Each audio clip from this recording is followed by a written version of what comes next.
민주당 전당대회 당시 돈봉투 의혹과 관련한 체포동의안 심사 결과는 부결이었습니다. 오늘 국회의 표결 결과 무소속 윤관석, 이성만 의원이 법원의 구속영장 심사를 피할 수 있게 됐는데요. 민주당 의원 상당수가 부결에 표결한 걸로 보이는데 민주당은 방탄정당이라는 비판을 피할 수 없게 됐습니다. 관련 소식을 유정아 실장이 정리했습니다. 네, 2021년 민주당 전당대회 돈 봉투 의혹에 연루된 무소속 윤관석, 이성만 의원에 대한 체포동의안이 오늘 부결됐습니다. 체포동의안은 재적 의원의 과반 출석 그리고 출석 의원의 과반 찬성으로 가결이 되는데요.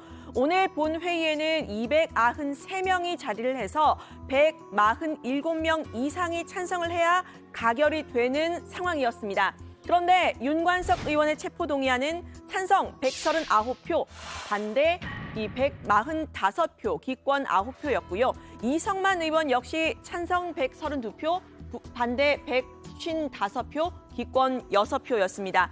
당론을 가결으로 결정한 국민의힘 의원이 113명임을 감안하면요. 가결에 투표한 민주당 의원은 20여 명쯤이고요. 또 대부분이 부결표를 던진 것으로 풀이가 됩니다. 본회의에 앞서서 열렸던 민주당 의원총회장에 윤관석 의원이 등장을 해서 의원들 한 명 한 명과 일일이 악수를 했는데 그러면서 이 부결을 호소했던 거 좀 통했던 걸까요?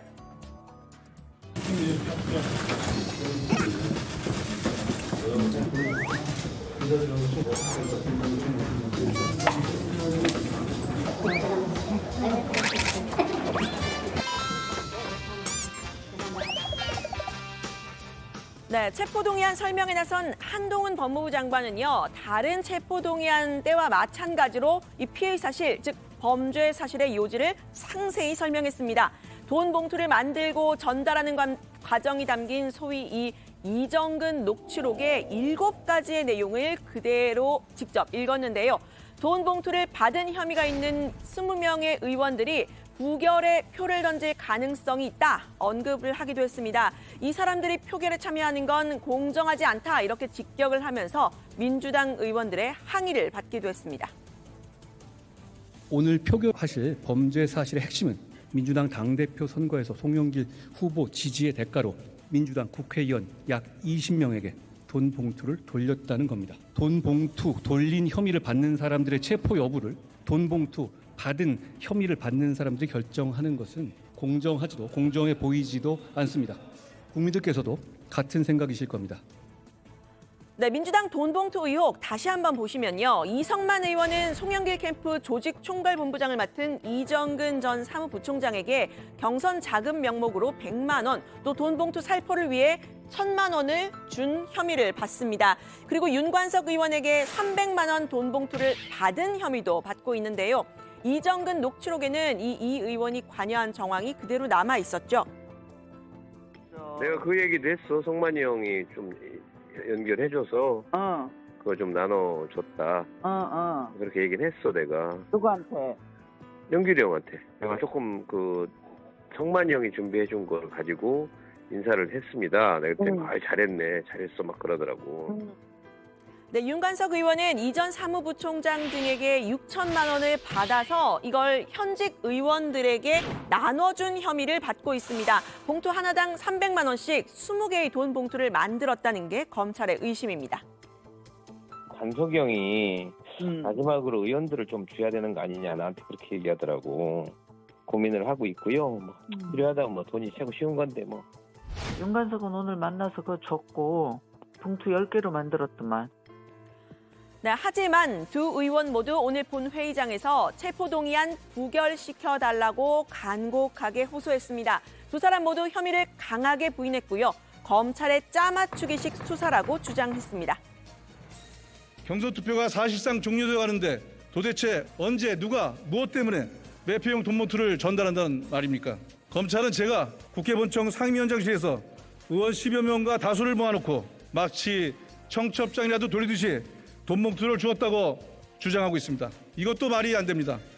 저는 처음부터 제 혐의 사실을 직접 정리하여 대국민 기자회견을 통해 밝혔고 소환 조사도 공개 출석했습니다. 또 이번 구속 영장마저도 저 스스로 공개했습니다. 이는 검찰의 혐의 사실 흘리기와 확증 편향 쪽 여론 재판으로 끌고 가려는 시도에 맞서 제 명예를 지키기 위함이었습니다. 결과적으로 두 의원의 호소가 민주당 의원들에게 가 닿은 셈인데요. 국민의힘은 최근에 민주당이 이렇게 혁신을 강조하더니 애초에 이 체포동의안 가결을 왜 당론으로 삼지 않았느냐고 질타했습니다. 정당 혁신이든 정치 혁신이든 말이나 형식보다 더욱 중요한 것은 실천입니다. 민주당이 진정으로 혁신을 추구한다면 체포동의안을 찬성 당론으로 채택해야 마땅합니다. 돈봉투 사건은 정당 정치에 대한 국민의 신뢰와 민주주의의 근간을 훼손하는 중대 범죄로 당론을 결정하지 못한 채 의원 개인의 판단에 맡겨 당 차원의 책임을 회피하려는 것입니다. 네, 21대 국회에서 체포동의안 표결이 이뤄진 건요. 이번이 7번째와 8번째입니다. 정정순, 이상직, 정찬민, 하영재 의원의 경우에는 가결이 됐지만요. 이재명 대표와 노웅래 의원, 윤관석, 이성만 의원의 같은 경우에는 체포동의안 부결이 됐습니다. 절반의 가결과 절반의 부결인 셈인데요. 이재명 대표의 이른바 사법 리스크가 본격화된 이후에 민주당 혹은 민주당 출신 의원들에 대한 체포동의안은 모두 부결된 셈입니다. 전당대회에서 돈 봉투를 돌렸다는 의혹, 아직은 의혹일 뿐일지라도 국민 눈높이에서는 이거 구태고 악습이죠. 민주당 스스로도 이 간판을 내려야 할 정도의 위기다 이렇게 말을 했었는데 결과적으로 이번 민주당의 체포동의안 부결로 인해서 돈 봉투 의혹과 같은 악습과 절연하지 못하는 구태, 방탄정단이라는 오명에서 자유롭지 못할 듯합니다. 이제 관심은 돈 봉투 의혹의 최종 수혜자라고 할 수 있는 송영길 전 대표에게 쏠리고 있는데요. 송 전 대표는 아직 검찰 수사를 받기 전이지만 2번이나 검찰에 자진 출석했죠. 검찰이 오히려 수사를 거부하면서 검찰 수사를 비판하는 입장문만 발표하고 돌아서야 했습니다. 전두환 노태우 군사정부 때 검찰이 정치인을 수사할 때는 최소한 여야 간의 균형을 맞추려고 노력했습니다. 그래도 윤석열 정권하의 검찰은 아예 노골적으로 야당만 공격하는 고려말 무신 정권의 머슴 노비 사병 같은 모습을 보이고 있습니다.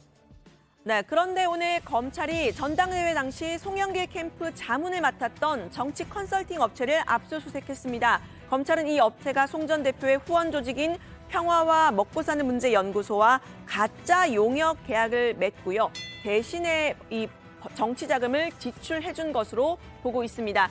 윤관석, 이성만 의원의 체포동의안 표결 당일 송 전 대표를 향한 수사도 속도를 낸 셈입니다. 사실 저를 포함해서요, 많은 사람들이 오늘 돈 봉투 의혹 관련 이 체포동의안 가결이 될 것으로 예측을 했었는데요. 그만큼 민주당이 혁신의 요구에 직면해 있었기 때문이죠. 결과는 이랬는데 어쨌든 최근 민주당은 상임위원장 배분을 놓고 집안 싸움이 나면서 눈총을 받아왔습니다. 오늘 의원총회를 열고 이 문제를 해결했는데요. 전 현직 지도부 그리고 장관 같은 고위 정무직을 맡았던 사람들은 여기 상임위원장에서 배제하기로 결정을 한 겁니다. 최고 의사결정기구인 당대표, 원내대표, 최고위원, 그리고 사무총장과 정책위 의장 등이 상임위원장을 겸직하지 않는 것으로 했고요. 또 장관 이상의 고위 정무직을 맡았던 분들과 종전 원내대표를 맡았던 분들도 상임위원장을 맡지 않는 것으로 결정을 했습니다. 네, 그동안 이 상임위원장 배분에 걸림돌로 여겨졌던 사람이 있었죠. 정청래 최고위원이었는데요. 오늘 그동안 고수했던 행안위원장직을 맡지 않겠다고 전격적으로 밝혔습니다. 의총에서 방침이 세워지자마자 앞으로 나가서 선당 후사의 방침을 밝혔다고 합니다. 또 선당 후사하겠습니다. 저는 상임위원장 자리보다 의사결정 과정을 원했습니다. 저는 오늘 상임위원장의 유권자인 국회의원들의 선택을 받지 못했습니다. 그 국회의원 유권자들의 선택을 인정하고 존중하고 승복합니다. 제가 다시 상임위원장을 맡을 일은 없을 것입니다. 네, 다만 이 논란의 혁신위원장직은 여전히 주인을 찾지 못하고 있습니다. 이래경 다른백년 이사장이 낙마한 이후에 여러 공개 경로로 추천을 받은 결과 학자 출신의 이 세 사람이 물망에 오른 상태인데요. 외부 인사의 독립성에 더 무게를 둔 셈입니다. 김태일 전 장한대 총장의 경우에는 2014년 새정치민주연합 창당준비단 그리고 2017년 국민의당 혁신위원장을 맡았던 이 정치권 경험이 있는 인물인데요. 지난해 3월에는 윤석열 정부 인수위에 위촉이 됐다가 몇 시간 만에 사퇴한 적도 있습니다. 정근식 서울대 명예교수의 경우에는 이 문재인 정부에서 진실 화해를 위한 과거사 정리위원장을 좀 지냈고요. 김은경 한국외대 법학전문대학원 교수 같은 경우에는 문재인 정부 당시 금융감독원 부원장에 지명이 돼서 지난 3월까지 직을 수행해 왔습니다. 이 세 사람 모두 개파색이 옅은 편으로 이제 분류가 되는데요. 혁신위원장 오늘 의원총회 전에 발표될 거라는 전망도 있었지만 아직은 고심이 깊어 보입니다. 혁신위의 전권을 위임할 것이냐 말 것이냐 이것도 아직은 확정되지 않은 듯 보이는데요. 많은 의원들은 그렇게 생각하고 있는데 사실 또 그 부분도 정리를 해야 될 부분인 것 같습니다. 어쨌든 당에서 임명당을 하는 거니까요. 당의 최고의사결정기관은 아마 다 최고위원회일 것 같고 의원의 의견을 표시하는 건 당대표가 하실 거니까요.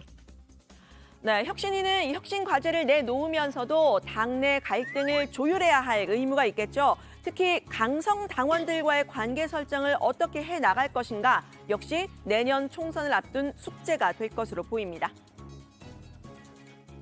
개파 간 갈등을 좀 조율할 수 있는 소통 능력이 있는 분. 무엇보다 가장 중요한 거는요. 강성 당원에게 휘둘리지 않을 수 있는 강단이 있는 분이면 좋겠어요. 지금 혁신위원회까지 강성 당원 무서워서 필요한 제도를 못 내놓는다면은 그 혁신이 하나만 아닐까요? 네, 이 무소속 윤관석, 이성만 의원에 대한 체포동의안 부결, 민주당 소속 의원이어서 이 예정이 드러난 걸까요? 아니면 일각에서 말하듯이 돈 봉투를 받은 혐의를 받는 의원들이 가결의 표를 던지지 못했기 때문일까요? 이유가 뭐든 간에 이 제19 감싸기 혹은 방탄정당이라는 오명을 벗을 수 없을 것으로 보입니다. 오늘 발제는 이렇게 정리합니다. 돈 봉투 의혹 윤관석, 이성만 의원 체포동의안 부결, 방탄 선택한 민주당.